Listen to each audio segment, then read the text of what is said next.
Upon reaching the casualty, remove the lid of the AED and turn it on. Unit OK. Follow the voice prompts for every step. A red light will also blink at the step you should be focusing on. Stay calm. Check responsiveness. Call for help. In majority of cases, checking for responsiveness and calling for help have already been completed before you have an AED. But if you haven't done these steps, do them right away. Open airway. Check breathing. To check breathing, you're going to tilt the head back and lift the chin up to open their airway. Attach defib pads to patient's bare chest.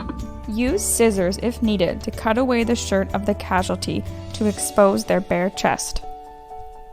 Open the electropad pack and place the pads on their chest by following the images on the pads for correct placement. Don't touch patient. Analyzing. Once the pads are placed, the AED will automatically start to analyze the casualty's heart rhythm.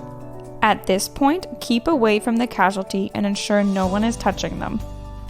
Press the flashing red button to shock the patient if needed. Then the AED will prompt you to do CPR. Shock advised. Don't touch patient. Press flashing shock button.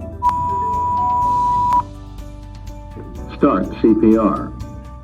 With your hands interlocked or on top of each other, press down hard and fast on the center of the chest.